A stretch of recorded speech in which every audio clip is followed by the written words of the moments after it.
friends, welcome to my channel. I am Dr. Veena Sethi, Associate Professor in Chemistry, and my today's topic is electron distribution effect. Actually, when we discuss mechanism of reaction, so one should know the intermediate species, and to treat with intermediate species, we should know their stability and their factors affecting stability, their rearrangements. So for this topic, we should know the knowledge of electron distribution effects. Only then we will be able to discuss the stability of certain intermediate species is high and certain intermediate species is less. So after discussing that, we will be able to estimate that what will be the final product or which species will be formed, whether it will get rearranged or not. So today we are going to discuss electron distribution effects. In electron distribution effects, there are two types of electron distribution effect. First, permanent electron distribution effect. Second temporary electron distribution effect. Permanent means कि उस molecule में कोई ना कोई ऐसा group है, कोई atom है, कोई बॉन्ड ऐसा है जिसके कारण उस मॉलिक्यूल में फॉर 24 आवर्स क्या है, उसमें एक शिफ्टिंग है इधर दिस साइड और दैट साइड. तो वो शिफ्टिंग परमानेंट है. ऐसा नहीं है कि कोई रिएजेंट आएगा only then it will happen. No, always means it is every time it will be there. जैसे even in absence of reagent, आप उस रिएजेंट से उसकी रिएक्शन किसी से करा रहे हो या नहीं करा रहे, आपने सिंपल उसको बॉटल में भर के रखा हुआ है, तब भी उसमें क्या होगा, वो इफेक्ट प्रेजेंट होगा. तो ये तीन होते हैं: inductive effect, resonance effect and hyper conjugation effect. जबकि जो टेम्परेरी इफेक्ट्स होते हैं उसमें एक ही आता है, इलेक्ट्रोमेरिक इफेक्ट. अब हम इनको क्या करेंगे, वन बाय वन डिस्कस करेंगे. और ये जो इलेक्ट्रोमेरिक इफेक्ट है, ये only in the presence of reagent ही होगा. जैसे ये कार्बन डबल बॉन्ड कार्बन है, तो इसके ये पाई बॉन्ड के इलेक्ट्रॉन्स हैं. वैसे तो ये इक्वली डिस्ट्रीब्यूटेड रहते हैं दोनों के बीच में, लेकिन जैसे कोई रिएजेंट आया इसके पास, यहाँ पे अगर कोई प्लस आयन आया तो ये क्या होंगे, इधर की तरफ शिफ्ट हो जाएंगे. और अगर इधर प्लस आएगा तो ये इस साइड शिफ्ट हो जाएंगे. मीन्स ये तभी ऑपरेट करेगा जब कोई रिएजेंट इसके पास होगा, और अगर रिएजेंट नहीं है तो ये ऑपरेशनल नहीं होगा. तो अब हम देखेंगे सबसे पहले inductive effect. In permanent effects first we will discuss inductive effect. So what is inductive effect? Inductive effect is the shifting of sigma bond electrons. क्या होगा इसमें कि जैसे ये कार्बन कार्बन कार्बन की एक चेन है, इस चेन में इलेक्ट्रॉन्स आइदर दिस साइड और दैट साइड, यानी कि अगर यहाँ पे कोई एक्स ग्रुप ऐसा लग रहा है जो इलेक्ट्रॉन्स को विड्रॉ कर रहा है, अपनी तरफ कर रहा है टुवर्ड्स एक्स, तो ये सिग्मा बॉन्ड के इलेक्ट्रॉन्स टुवर्ड्स एक्स जाएंगे. और अगर एक्स की जगह वाई है जिसकी नेगेटिविटी कम है, ये क्या होगा, यहाँ पे कार्बन अट्रैक्ट करेगा इलेक्ट्रॉन्स को, तो ये टुवर्ड्स चेन आएंगे.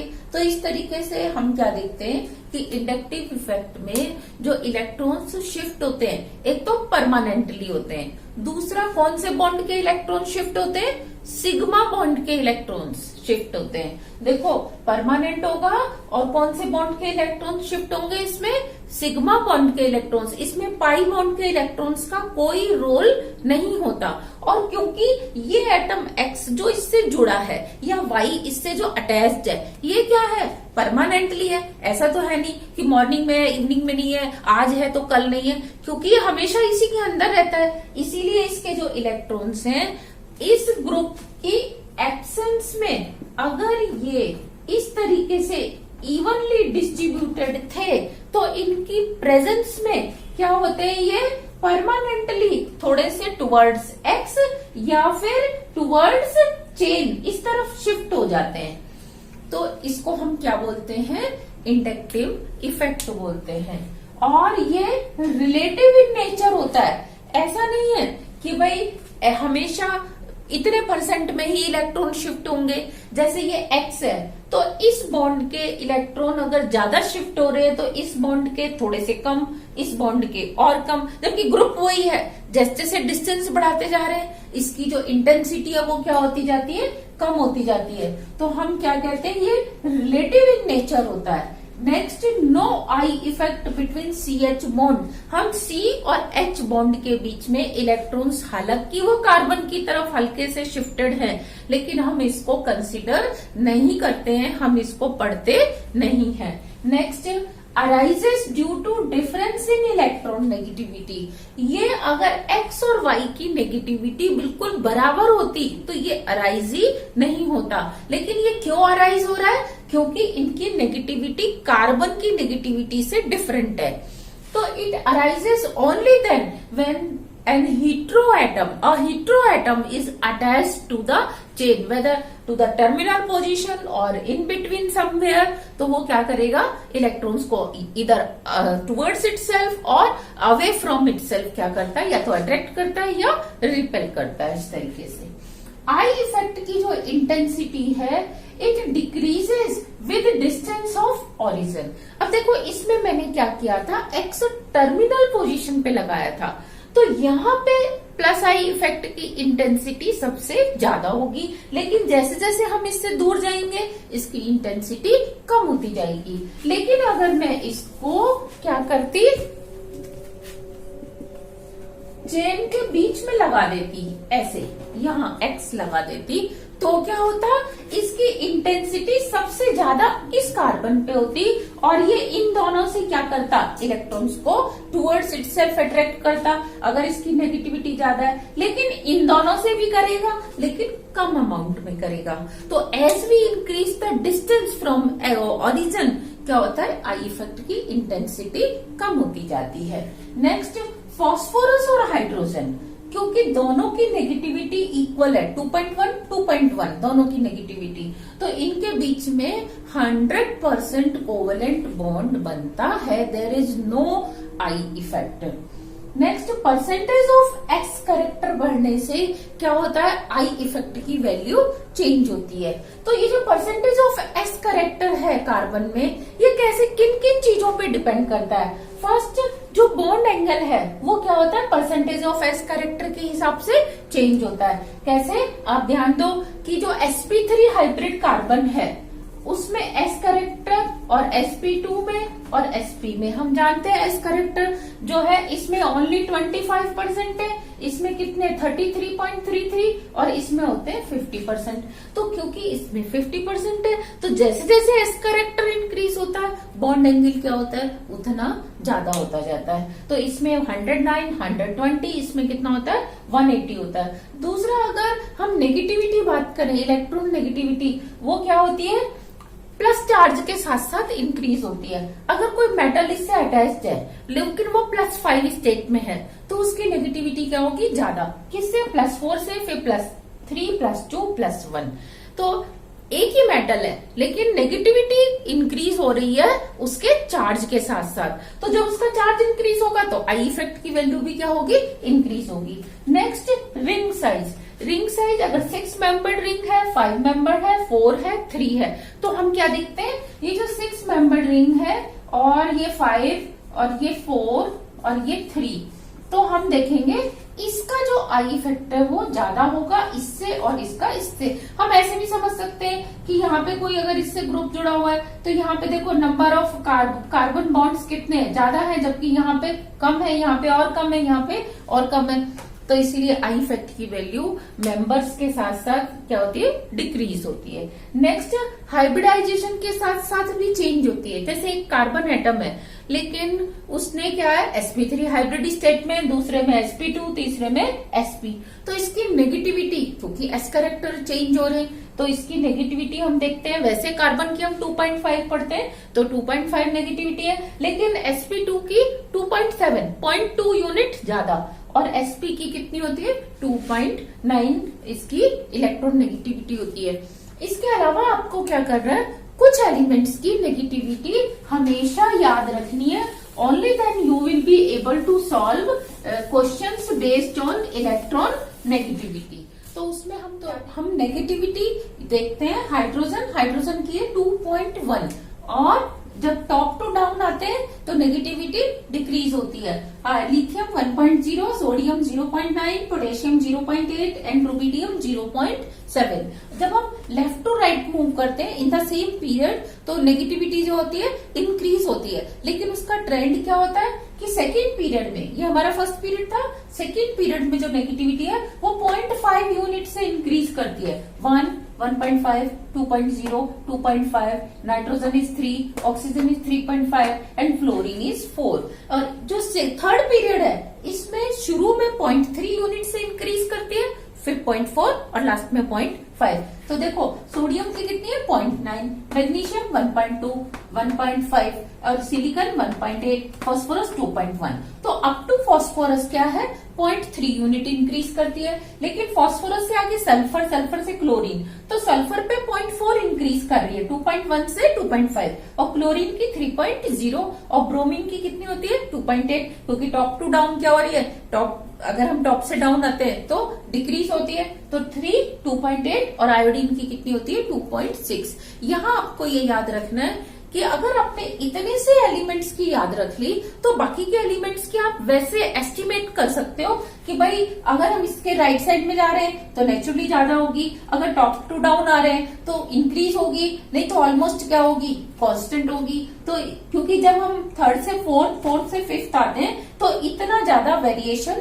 नहीं होता, ऑलमोस्ट वो क्या रहती है सेम, पर फिर भी थोड़ा सा डिक्रीजिंग ऑर्डर, या हम थोड़ा सा अगर पीरियोडिक टेबल में साइज का सेंस रखते हैं कि भाई साइज कहाँ इनर्ट पेयर इफेक्ट लग रहा है, कहाँ लेंथेनॉइड कॉन्ट्रैक्शन, तो हम थोड़ा सा खुद भी मैनिपुलेट कर सकते हैं कि इसकी थोड़ी सी ज्यादा होगी या इसकी कम। लेकिन आपके मोर देन 95% क्वेश्चंस जो हैं इतनी इलेक्ट्रॉन नेगेटिविटी याद करने से क्या होते हैं वो सॉल्व हो जाते हैं। और आपने याद रखना है कि ये रुबिडियम की होती है 0.8 और सीजियम की होती है 0.7। तो सीजियम इज द एलिमेंट जिसकी नेगेटिविटी लीस्ट नेगेटिविटी है, इससे कम किसी की भी नहीं होगी। और फ्लोरीन की जो है मैक्सिमम होती है 4.0, इससे ज्यादा किसी की भी नेगेटिविटी नहीं होती। तो हमें इतनी सी नेगेटिविटी क्या करनी है हमेशा याद रखनी है। Inductive effect is of two types, plus I and minus I effect. What does it mean? It means कि कोई ऐसा ग्रुप मेन चेन से जुड़ा हुआ है जो या तो इलेक्ट्रॉन नेगेटिविटी के कारण अपनी या किसी अपनी बॉन्डिंग स्ट्रक्चर के कारण क्या करता है, इलेक्ट्रॉन डेंसिटी को ग्रुप टू मेन चेन में ट्रांसफर करता है। इसको हम इलेक्ट्रॉन रिपेलिंग ग्रुप भी बोलते हैं कि ये इलेक्ट्रॉन रिपेल कर रहा है इस बॉन्ड पेयर के इलेक्ट्रॉन्स को, या ये डोनेट कर रहा है, इस तरीके से भी बोलते हैं, या रिलीज कर रहा है, इलेक्ट्रॉन्स को रिलीज कर रहा है, हम कैसे भी बोल सकते हैं। तो इसमें क्या है, इलेक्ट्रॉन डेंसिटी पहले और इसके अटैच होने के बाद जो है इंक्रीज हो जाती है, पहले से अब ज्यादा हो गई चेन के अंदर। तो जो इलेक्ट्रॉन डेंसिटी इंक्रीज कर देते हैं मेन चेन के अंदर, उन ग्रुप्स को हम क्या कहते हैं, हैविंग प्लस आई इफेक्ट, कि ये ग्रुप्स प्लस आई इफेक्ट रखते हैं। लेकिन इसके अगेंस्ट कुछ ऐसे ग्रुप्स होते हैं जिनको अगर मेन चेन से लगा दिया जाए तो ये क्या करते हैं, अपनी नेगेटिविटी या अपने बॉन्डिंग स्ट्रक्चर के कारण इस बॉन्ड पेयर को अपनी ओर अट्रैक्ट करते हैं। So they are electron withdrawing groups, ये इलेक्ट्रॉन्स को अपने पास विड्रॉ करते हैं, जिससे यहाँ पे इलेक्ट्रॉन डेफिशिएंसी होगी, यहाँ से अट्रैक्ट करेगा, ये यहाँ से अट्रैक्ट करेगा। तो अल्टीमेटली मेन चेन में इलेक्ट्रॉन डेंसिटी पहले से कम हो जाती है, यानी कि अगर ये ना होता तो इलेक्ट्रॉन डेंसिटी ज्यादा होती, और अब ये लग गया तो इलेक्ट्रॉन डेंसिटी क्या होगी, इसके अटैच होने के बाद कम हो जाएगी। तो जो माइनस कर देते हैं इलेक्ट्रॉन डेंसिटी को, उनको हम कहते हैं माइनस आई इफेक्ट वाले ग्रुप्स। नेक्स्ट कौन कौन से ग्रुप्स हैं, ये देखो, ये ग्रुप्स हैं प्लस आई वाले। ये इनका मैंने ऑर्डर अरेंज किया है, आप चाहो तो इसको पॉज करके यहीं के यहीं इसको नोट डाउन कर सकते हो। सबसे पहले देखो इलेक्ट्रॉन कौन देगा, माइनस वाला मॉलिक्यूल या रेडिकल, या नेगेटिव मतलब नेगेटिव वाला, या न्यूट्रल, या पॉजिटिव वाला। नेचुरली नेगेटिव वाले के पास ज्यादा है तो वो ज्यादा देगा। तो हमने क्या किया है, नेगेटिव आयंस को क्या किया है, पहले अरेंज किया है। फिर इसमें भी हम क्या देखेंगे, जिसकी इलेक्ट्रॉन नेगेटिविटी कम है तो वो क्या करेगा, ज्यादा देगा, और जिसकी इलेक्ट्रॉन नेगेटिविटी ज्यादा है वो कम देगा। तो ये बहुत सारे फैक्टर्स हैं जिनको हम मिला के देखेंगे कि फर्स्ट एटम की नेगेटिविटी, फिर उसके बाद जो सेकंड एटम चेन से यानी कि एक्स के पीछे भी कोई ग्रुप जुड़ा हुआ है ए, तो हम ए को भी देखेंगे कि ए का नेचर क्या है, इससे इलेक्ट्रॉन विड्रॉ करने वाला है या इलेक्ट्रॉन रिलीजिंग ग्रुप है। तो इस तरीके से जो हम सीक्वेंस बनाते हैं वो क्या आता है, देखो ये पहले नेगेटिव आ गए, हम फर्स्ट इनको डिस्कस करते हैं। CH2 नेगेटिव, तो देखो कार्बन जिसकी खुद की नेगेटिविटी कम है 2.5 और उसके ऊपर नेगेटिव चार्ज, तो वो आसानी से इलेक्ट्रॉन रिलीज करेगा, जबकि नाइट्रोजन की नेगेटिविटी 3 है और इसके ऊपर नेगेटिव चार्ज है, तो ये बॉन्ड वाले इलेक्ट्रॉन को उतना ज्यादा रिलीज नहीं कर पाएगा जितना कि कार्बन कर रहा है। रिलीज तो करेगा क्योंकि इसके ऊपर माइनस है, लेकिन इतना ज्यादा मतलब रिपेल नहीं करेगा, रिलीज नहीं करेगा। सेम वे में ऑक्सीजन की नेगेटिविटी और ज्यादा है, तो ये और भी कम करेगा। अब यहाँ देखो फर्स्ट एटम तो ऑक्सीजन ही है जुड़ने वाला, जैसे यहाँ ऑक्सीजन है, लेकिन CO ग्रुप पीछे जुड़ा हुआ है, ये इससे इलेक्ट्रॉन्स को क्या कर रहा है, विड्रॉ कर रहा है, तो अब ऑक्सीजन क्या करेगा, और भी कम रिलीज करेगा। नेक्स्ट अब 3 degree 2 degree 1 degree carb anions, तो हम क्या देखते हैं 3 to 1 डिग्री में कि ये जो 3 डिग्री कार्ब एनायंस होते हैं, इनमें कार्बन के पीछे 3 डिग्री में कितने मिथाइल ग्रुप लग रहे होते हैं, 3 या 3R ग्रुप्स होंगे, एथाइल होगा, कुछ भी होगा, यहाँ पे माइनस है। तो अब ये देखो इसको 3 R ग्रुप इलेक्ट्रॉन दे रहे हैं, तो इसके पास इलेक्ट्रॉन डेंसिटी और ज्यादा हो गई। अब जब इसके पास और ज्यादा हो गई तो ये क्या करेगा, इजीली इलेक्ट्रॉन किसी को दे सकता है। पर यहाँ ध्यान देना, यहाँ हम माइनस की बात नहीं कर रहे, यहाँ हम सिर्फ रेडिकल की बात कर रहे हैं कि अगर 3 डिग्री कोई कार्बन है, 3 डिग्री कार्बन अगर उससे क्या कर रहा है, जुड़ा हुआ है, तो उसका रिलीजिंग इफेक्ट ज्यादा होगा क्योंकि उसको 3 कार्बन पीछे से और दे रहे हैं। 2 डिग्री में क्या होता है कि ओनली 2 मिथाइल ग्रुप्स होते हैं जो देते हैं। अब ये अगर मेन चेन से अटैच हो गया तो ये क्या करेगा, इसके कंपैरिजन में कम देगा। और 1 डिग्री में क्या होगा कि एक ही क्या होता है, पीछे मिथाइल ग्रुप होता है, ये मेन चेन से जुड़ा हुआ है, तो ये और भी कम इलेक्ट्रॉन रिलीज करेगा। और अगर अब हम बात करें CT3, CD3, CH3, अब इसमें क्या है, T3 means tritium, D3 means deuterium और H3 मीन्स प्रोटियम। तो इन तीनों में हम क्या देखते हैं कि जो ट्रिटियम है वो ज्यादा रिलीज करता है इलेक्ट्रॉन, यानी कि C के पीछे तीनों तरफ T लगा हुआ है, ट्रिटियम हाइड्रोजन ये वाला आइसोटोप लगा हुआ है, और ये किसी मेन चेन से जुड़ गया तो क्या होगा, ये ज्यादा इलेक्ट्रॉन डोनेट करेगा, रिलीज करेगा, जबकि D वाला उससे कम और H वाला क्या है उससे कम। और अगर C के इंस्टेड C से वो जुड़ के फिर इससे जुड़े, अगर डायरेक्ट कार्बन से कोई T जुड़ रहा है तो वो ज्यादा इलेक्ट्रॉन रिलीज करेगा instead D and instead H। तो इसका जो सीक्वेंस बनता है वो ये बनता है, जो हमें हमेशा मेमोराइज रखना चाहिए। And this one is the sequence for -I। अब बताओ -I का मतलब क्या है, जो इलेक्ट्रॉन को विड्रॉ करे।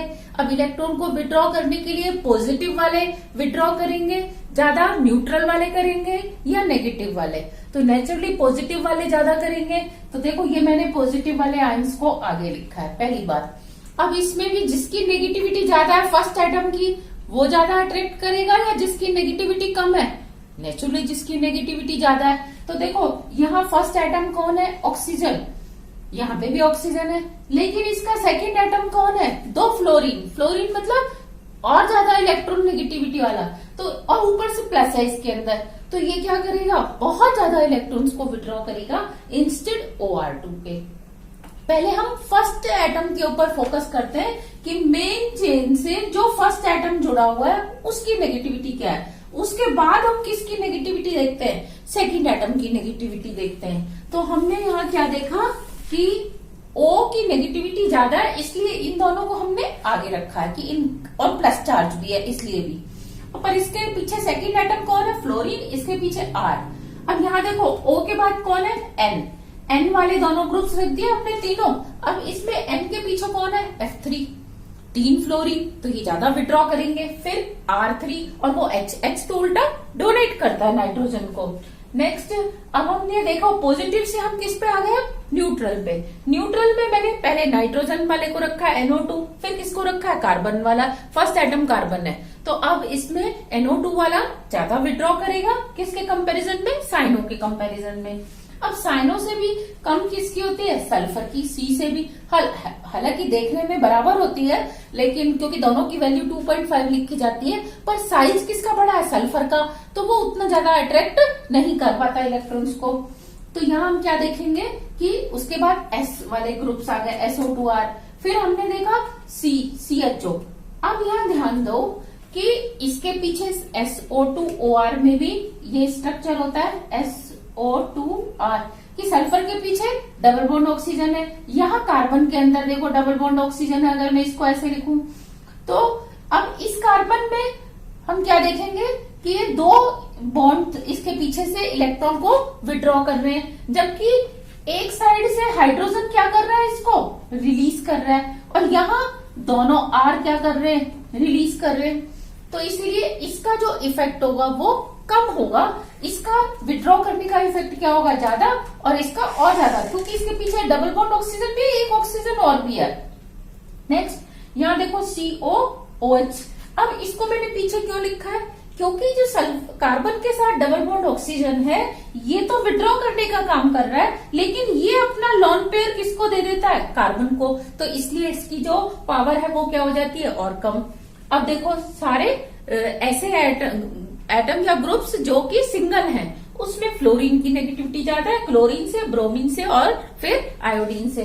तो हमने क्या किया, पहले पॉजिटिव वालों को रखा, फिर नेगेटिव वालों, पॉजिटिव के बाद न्यूट्रल वालों को रखा। उसमें भी हमने देखा फर्स्ट एटम की ज्यादा होनी चाहिए, उसके बाद सेकेंड एटम की कंसिडर की कि वो ज्यादा होनी चाहिए।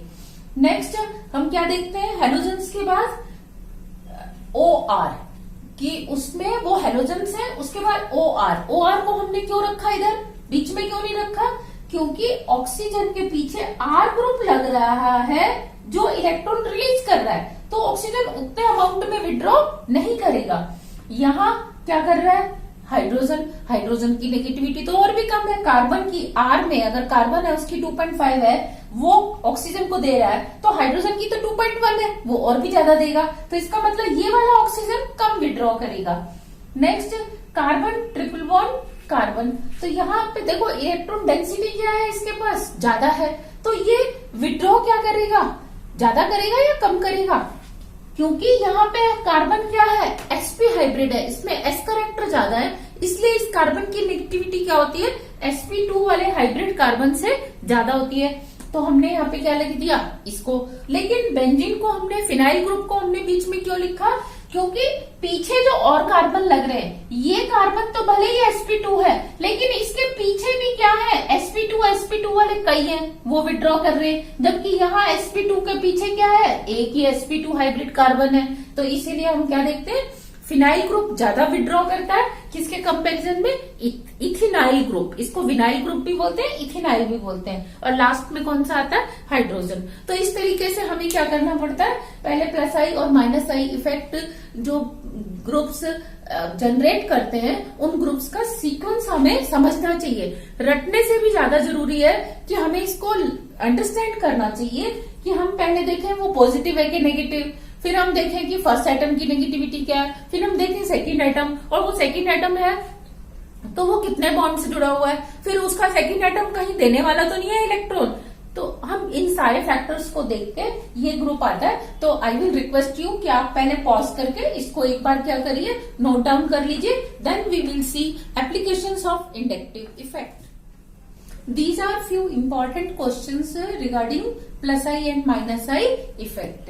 We have to discuss their effect because all these have minus I effect. Why? Because they all carry positive charge. तो इनका कौन सा इफेक्ट होगा, माइनस आई इफेक्ट होगा। Now we have to discuss कि वो माइनस आई इफेक्ट इंक्रीज हो रहा है टॉप टू डाउन या डिक्रीज हो रहा है। तो आप देखो फर्स्ट एटम नाइट्रोजन की नेगेटिविटी क्या है, 3 ज्यादा, और इसकी क्या है 2.1, इसकी उससे भी कम, इसकी उससे भी कम। तो अब क्या होगा कि ये ज्यादा अट्रैक्ट करेगा इलेक्ट्रॉन्स को, प्लस चार्ज है इसलिए भी, और नाइट्रोजन की नेगेटिविटी ज्यादा है इस कारण से भी।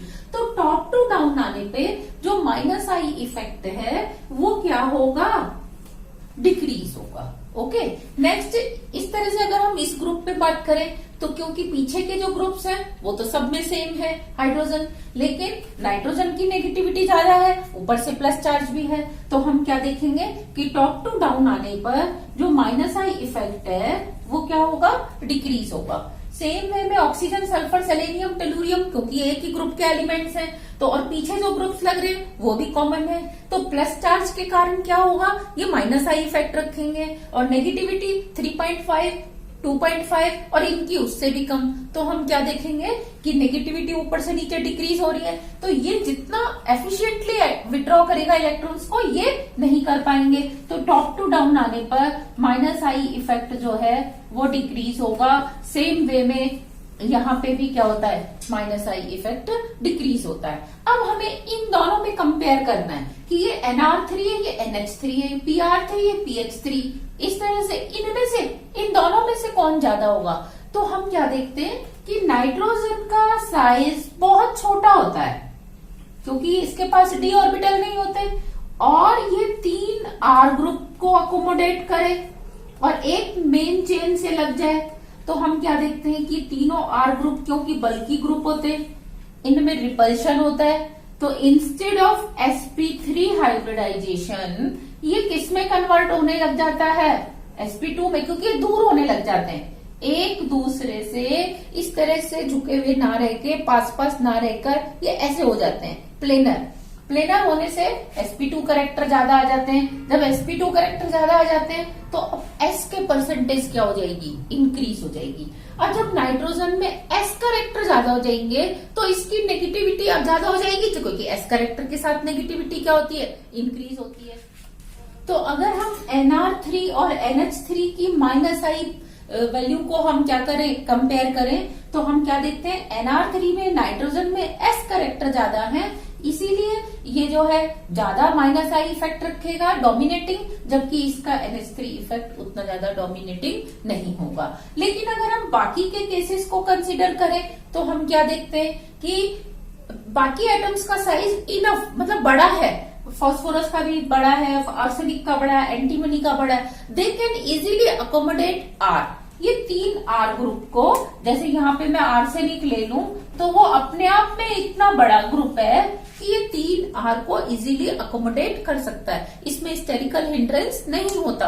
अच्छा, चाहे R की जगह हम हाइड्रोजन लगा दें तो ये हाइड्रोजन को भी अकोमोडेट कर सकता है, लेकिन क्योंकि R का कौन सा इफेक्ट होता है, प्लस आई इफेक्ट होता है, तो ये उसको इलेक्ट्रॉन देते हैं, जबकि हाइड्रोजन की नेगेटिविटी क्या है कि हालांकि कार्बन से कम है लेकिन ये इलेक्ट्रॉन देता नहीं है, छोटा साइज होने के कारण ये लेता है, तो इसीलिए इसका जो इस वाले फास्फोरस की जो माइनस आई कैपेसिटी है या तो माइनस आई इफेक्ट है वो क्या होता है, ग्रेटर देन होता है किससे, PR3 से। Similarly arsenic, similarly antimony hydride की, हाइड्रोनियम आयन की ज्यादा होगी किससे, ट्राई अल्काइल एंटीमनी आयन से। अब अगर हम इन केसेस में भी बात करें तो हम क्या देखते हैं, टॉप टू डाउन तो इंक्रीज होता है, वो तो कॉमन फैक्टर है कि R सब में कॉमन है, नेगेटिविटी कम हो रही है, H सब में कॉमन है, नेगेटिविटी कम हो रही है। लेकिन हम इनको आपस में कंसीडर करें तो हम क्या देखते हैं कि OR2 की वैल्यू माइनस आई इफेक्ट की ज्यादा है और इन केसेस में क्या है, हाइड्राइड्स की वैल्यू ज्यादा है। तो अब ऐसा क्यों, सेम का रीजन है क्योंकि ऑक्सीजन सेकेंड पीरियड का है और इसका साइज बहुत छोटा है, बहुत छोटा होने के कारण ये 2 R ग्रुप को अकोमोडेट करता है, तो उनमें रिपल्शन होता है और वो जो एक और लोन पेयर है, एक ऊपर लोन पेयर है जिससे उसने मेन चेन से क्या कर रखा है, बॉन्ड बना रखा है। तो हम क्या देखते हैं कि यहाँ पे जो ऑक्सीजन है वो sp3 से sp2 में वही प्लेनर वाली स्टेट आने लगती है, तो s करेक्टर इंक्रीज हो जाते हैं, तो उससे उसकी नेगेटिविटी और ज्यादा इंक्रीज हो जाती है, तो OR2 पॉजिटिव का माइनस आई इफेक्ट ज्यादा होता है OH2 से।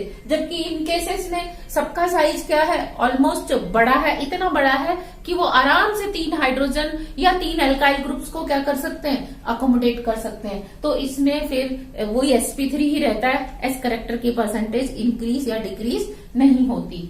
अब अगर हम बात करें OR की और OH की, तो देखो फर्स्ट आइटम तो दोनों में ही क्या है, O, तो बात समझ में आ गई। अब उसके पीछे आर लग रहा है जो क्या कर रहा है, इलेक्ट्रॉन दे रहा है, और इसके पीछे कौन है, एच। अब एच का साइज छोटा है तो वो तो उल्टा क्या करेगा, अट्रैक्ट करेगा इलेक्ट्रॉन्स को। तो हम क्या देखेंगे, आर और एच में कंपेयर करें, ओ तो बराबर है, तो हम देखते हैं कि आर की वैल्यू ओ आर की एल्कोक्सी ग्रुप की क्या होती है, कम, और OH की क्या होती है, ज्यादा। और यहाँ ध्यान देना, दोनों पे पॉजिटिव चार्ज नहीं, मैंने क्या कंपेयर किया इनका, न्यूट्रल रेडिकल, जबकि यहाँ मैंने कौन से कंपेयर किए थे, पॉजिटिव वाले कंपेयर किए थे। यस, अगर हम इनमें बात करें कि एक हमारे पास फिनाइल ग्रुप है, एक मिथाइल ग्रुप है, किसका माइनस आई किसका प्लस आई और क्यों। यहाँ पे एक फिनाइल ग्रुप है, एक एसिटाइलिन ग्रुप है, जिसको हम इथाइलिनिक ग्रुप भी बोलते हैं। अच्छा, अब आप ये बताओ इस पे किसका कम और किसका ज्यादा होगा, कौन प्लस आई होगा कौन माइनस आई होगा। तो यहाँ मैं आपको एक बात ये बताना चाहती हूँ कि इस दुनिया में ना तो कोई बड़ा है ना कोई छोटा है, डिपेंड करता है कि सामने वाला क्या है। तो देखो, जैसे मैंने ये एक लाइन ड्रॉ की, तो अब आप इसको ना तो छोटा कह सकते हो ना बड़ा कह सकते हो, डिपेंड करता है कि इसके सामने अगर मैं ये लाइन ड्रॉ कर दूं तो यू विल से कि वो तो छोटी थी। अब अगर मैं इसके सामने ये लाइन ड्रॉ कर दूं तो आप कहोगे नहीं वो लाइन तो बड़ी थी। तो इसी तरीके से ये जो फिनाइल ग्रुप है इसका ना तो प्लस आई होता है ना माइनस आई, क्योंकि यहाँ पे CH3 का क्या है, प्लस आई इफेक्ट है, इलेक्ट्रॉन्स दे रहा है, ये हाइड्रोजन से ले रहा है और इसको दे रहा है, जबकि इस कार्बन के पीछे क्या है, sp2 हाइब्रिड कार्बन है। तो इसीलिए यहाँ पे फिनाइल ग्रुप क्या है, माइनस आई इफेक्ट है, जबकि यहाँ पे फिनाइल ग्रुप का कौन सा इफेक्ट है, प्लस आई, क्योंकि यहाँ पे ये sp हाइब्रिड कार्बन है, इसके पीछे फिर sp हाइब्रिड कार्बन है, जबकि ये तो sp2 ही थे, तो sp2 के पीछे sp2, और जबकि यहाँ sp के पीछे sp, तो ये क्या बन जाएगा, माइनस, और ये क्या बन जाएगा, प्लस आई इफेक्ट। तो आपने देखा कैसे एक ही ग्रुप है फिनाइल, एक बार वो माइनस आई की तरह बिहेव कर रहा है, दूसरी बार वो प्लस आई की तरह। तो हम ये भी कह सकते हैं कि फिनाइल ग्रुप का अपना कोई इफेक्ट नहीं होता, डिपेंड करता है कि सामने वाला कौन है। सेम वे में ये देखो, ये मैंने साइक्लोप्रोपाइल लिया, साइक्लोप्रोपाइल, इसका ये एक ऑर्बिटल दिखाया मैंने जो कि साइक्लोब्यूटाइल से क्या कर रहा है, ओवरलैप कर रहा है, यानी कि इनके बीच में यहाँ पे एक बॉन्ड बना हुआ है। अब आप ये देखो किसका प्लस आई होगा किसका माइनस आई, वही बात यहाँ पे भी एप्लीकेबल होती है। यहाँ पे नंबर ऑफ CH2 कितने हैं, 2, तो यहाँ पे 2 CH2 क्या करेंगे, इस कार्बन को इलेक्ट्रॉन देंगे, जबकि यहाँ पे 3 CH2 है, ये CH2 भी देगा, ये CH2 इन दोनों को देगा, ये भी इसको देगा। तो नंबर ऑफ CH2 क्या है, यहाँ ज्यादा है, तो इसके पास प्लस आई होगा और ये क्या होगा, माइनस आई। लेकिन यही साइक्लोब्यूटाइल अगर साइक्लोपेंटाइल के साथ जुड़ जाए तो फिर ये माइनस आई होगा, ये क्या होगा, प्लस आई, क्योंकि यहाँ पे 5 CH2 ग्रुप है। अब अगर मैं हेक्साइल से जोड़ दूं इसको तो ये क्या हो जाएगा, माइनस आई, और साइक्लोहेक्साइल क्या बन जाएगा, प्लस आई। तो हम कह सकते हैं कि जो प्लस आई इफेक्ट है it is proportional to number of methylene groups. इसके बाद हम देखेंगे अब applications of inductive effect. These are the applications of inductive effect and we will discuss all these one by one. This is stability of cation, means carbocation, anions and free radicals, because their stability also depends on so many factors like resonance, hyperconjugation, electron negativity, and one of the factor is inductive effect also. So here we are going to discuss examples only which can be solved with the help of inductive effect. Next, reactivity of alkyl halides. Similarly, reactivity of alcohols, reactivity of carbonyl compounds. These all reactivities depends on inductive effect of groups attached to groups, means attached to halogen, attached to OH, attached to carbonyl group. Similarly, acidic nature of compounds and basic nature of compounds. When we will discuss acidity of alcohols, acidity of phenols, acidity of acids, then we will go for plus I effect. And for discussing basicity of amines, primary, secondary, tertiary, aliphatic, aromatic, then we will go to inductive effect only. Similarly, acidity of hydrogen means on hydrides, the hydride will have acidic hydrogen or not. So that we will discuss with the help of inductive effect. One by one we will take examples of each category.